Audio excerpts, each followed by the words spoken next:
yeah. The rest of the audience.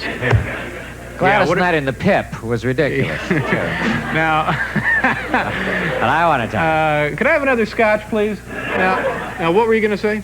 I didn't have anything to say. No, you kept saying Dave. Oh, just about the, well, there's another game on campus. Was that it? No. I don't know. Not another game on campus. There's only one game in town, kids, and here it is right there.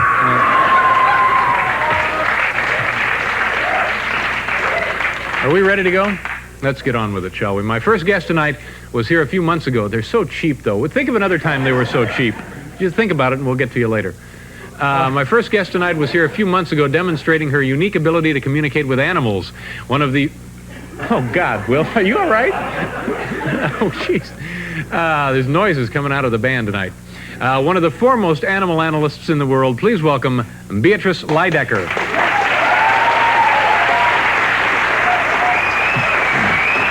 Hi, Beatrice. How are you? Nice to see you again. Nice to have you back on the program. And for people who may not have seen you before, tell them exactly what when we say you're an animal analyst, what does that mean? Well, I talk to animals. Yeah, but now really... And I get answers. No, you really don't. Yeah. But you talk to them not verbally, of course. No, it's a nonverbal. It's just like I'm watching a movie. It goes on inside of my head. And when I ask the animal questions, I picture them in the circumstances that I want to know about. Say, if I want to know, are they going to be a good racehorse? I picture them in a racetrack, and I can feel whether they really want to run or not. Yeah. And then it's just like I see the movie going on. They tell me you actually see a three-dimensional image in your head. Yeah. Is it in color, black and white? Color. And when did you first realize you could do this? It started in January of 1969. I walked up to a dog one day and I went, uh-oh. You know, you talk to animals but don't get answers, right? Well, it took me a while to accept it, but it really does. And what did the dog communicate to you in January of '69? Well, he told me that he was very upset. He said, my whole life has changed. My family's gone away every day. I'm alone every day. And I talked to the owners, and later on they said, yeah, that was the first day that the man had gone back to work after a long illness, and it was the first day, and from that day on the dog was going to be alone, and the child started nursery school that day, so he was alone. Now, can you make a living doing this?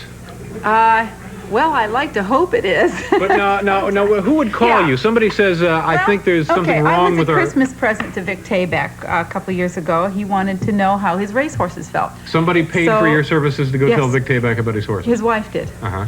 And I went out and talked with him, and, you know, he wanted to know if they were doing real well at racing, and why, if they weren't, why.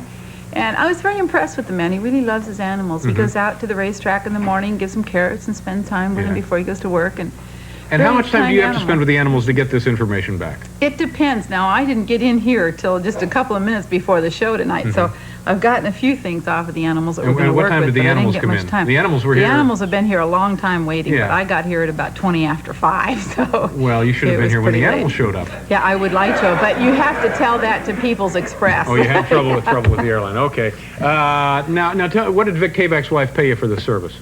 That one was $100. I went out. It took a couple hours to go out. All right, so you're gonna read some animals' minds for us tonight. Now, by the way, how can we prove or disprove what you're doing here? Well, I'm going to hopefully tell you some things that the animals have told me that the owners are going to be able to recognize. Oh, the owners will be able to back it up. Okay. Yes. All right, so we'll do a commercial here, and then we'll bring out the how many animals do we have? There's quite a few back there. Okay, we have a whole menagerie here for Beatrice Lydecker. We'll be right back, folks.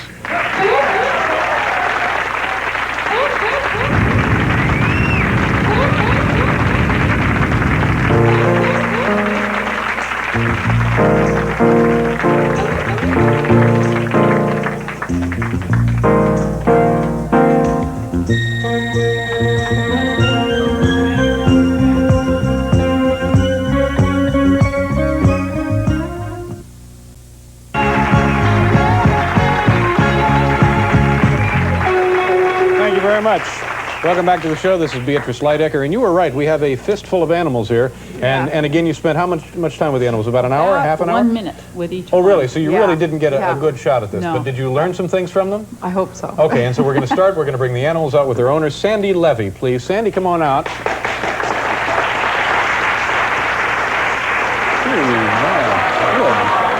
Oh, good Lord. And a couple of miniature dairy cows. Those are nice, Sandy. The hell have you done to those dogs? Nice to see you, Sandy. Nice to meet you, Where are you David. from? New York City. And you've had the dogs with you in New York for a while? Oh, yes. They're... This is the mama. She's 4 years old. And this is Charlie. He's 2 years old. Well, she certainly hasn't let her figure go, has she? So you've had these animals quite a while, and you know a lot about them. Yes. And Beatrice spent, I guess, under a minute, and she's going to tell you some things about the dogs. Go right ahead. They're really a delightful pair, but particularly Charlie. You know, she sits around, all she can think about is, I want to go home, I want out of this noise, I don't want anything to do with this mess. No, wait a minute. And he I'm says, sorry. I love it here, Excuse me. it's terrific. I think you were getting that one from me. No. He was just having a ball.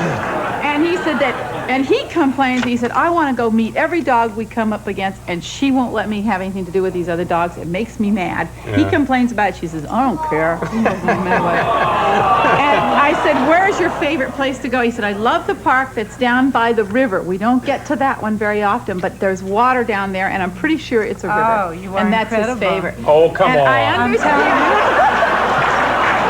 No, wait a minute. Now, Wait a minute. no, wait a minute. You got me tell. He says, I know she, they both told me, they said, I know she's a dancer. She's impressed. come He is on. not.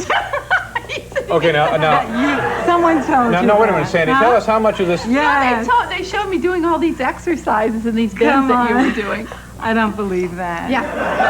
Now, wait a minute. So you're saying that some of this stuff is true? Everything she said is absolutely true, and I don't No, know wait a who you've been minute. Now, talking where's to. the All park by the now, water?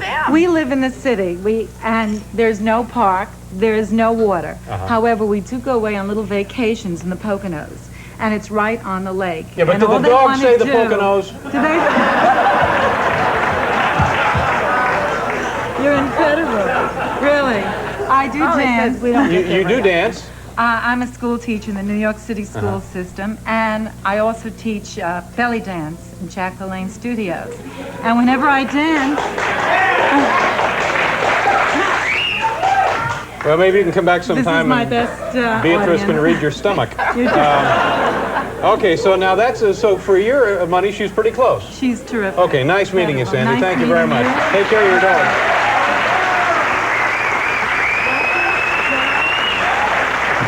Strange looking animals. Goodbye, boys.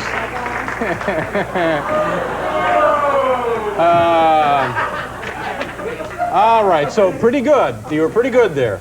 You're feeling pretty confident now, aren't you? Yeah. All right, let's move up. Remember, each plateau, the questions become a little more difficult. So, Sylvia Granieri. Sylvia? Hi, Sylvia. How are you? And apparently Sylvia was unable to bring her pet with her tonight. What kind of bird is that, Sylvia? Cockatiel. How old a bird is that? A year and a half old. And do you think, do you have any, do you know that, do you think that this is real or not real? I'll let you know after I hear Okay. The bird's name is?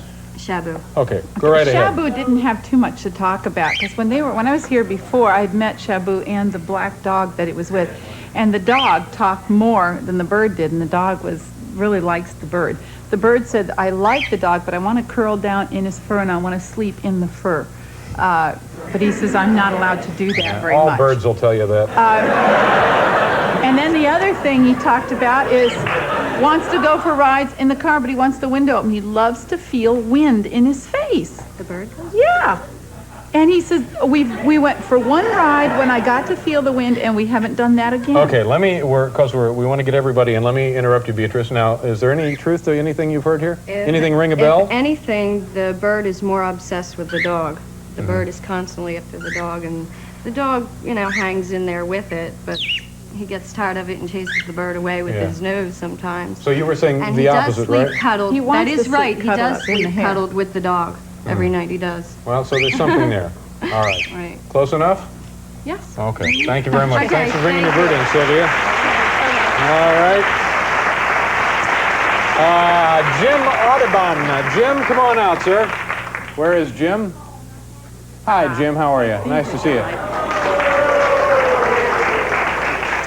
And shall we all put on one of these hats? What?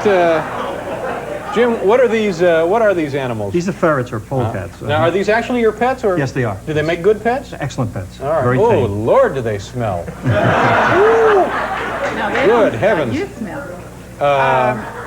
I talked with these just a little bit quickly, and this one here is the gentlest one of all. This one wants to be with people. He wants to be always with people. He's more oriented to people than he is with the other animals. Yes. He'd rather be with people. That's and then true? the You one know that guy- to be- Yes, polar Yeah. bear is very, very tame. Yeah. The one That's little guy, polar bear. the rowdy, the rough guy. That's Rowdy. Yeah, he says, life is fantastic. I'm always in trouble. I'm looking for anything good I can find to eat. And he says, I always find a way to get into the cupboard.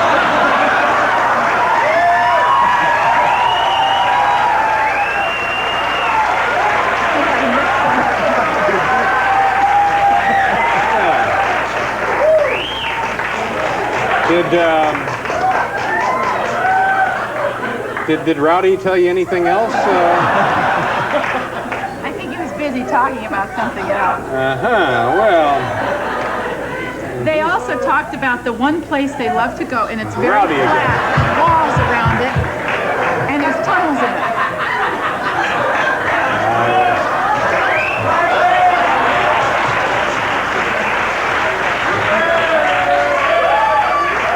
I think this party's getting a little wild. my, oh my. Well, okay, let's, anything else you want to add before? Just talked about wanting to be where the tunnels are, where they can go play through the tunnels. They have an outside They backyard. certainly are curious little things, aren't they? God! Damn! Well! I don't think we like you, David. Well, that What you was get for putting your mind where it doesn't belong. nothing, He's trying to tell you the animals nothing quite as don't think refreshing that as a way. rodent bite, ladies and gentlemen. Weasel. Okay, Jim, thank you very much. Okay. And my lawyer will be in touch. All right. We have time for one more? Okay. We're running late, so it's is it Bruce Katzman? Is that who we're looking for? The cat. Golden Retriever, Fred the cat. There you are, Bruce Katzman. Hi, Bruce. Nice to see you, Bruce. Hi, David. Beatrice Lydecker, Bruce Hi, Katzman. Beatrice. All right. Yeah, this cat said we live in an awfully quiet place. We've been one place where we stayed for a visit that was very noisy, but where I live, it's very quiet. And the one complaint she has that you won't let her out into the leaves. And she said, I love the fall and leaves. You won't let me out. And she said, I'm so glad I don't have to have babies. I don't want babies. And 95% Now, of has the animals the cat don't. been neutered? She has been fixed, yes. Yeah. Some years ago. Yeah. And she loves to go out in the leaves. I have a little garden outside But my you don't door. let her out there. Well, Not too often. see, I have two cats, and if I let them, one of them likes to run away, and if I let one out without the other, well, you know, he gets very jealous. Sure, yeah. So I have to keep them both indoors. Beatrice, anything else there for Fred? No, Bruce? basically that was her only complaint. She was just mad because she couldn't get out. Other than that, things are pretty good for her. Yeah. Unbelievable. This all seems true to Great. you. Sounds Okay. fine. What a display, ladies and gentlemen. Bruce, thank you very much. Thank you, sir. Beatrice, thank you. Nice to see you again. We have to go away for station identification. We'll be back with Ask Mr.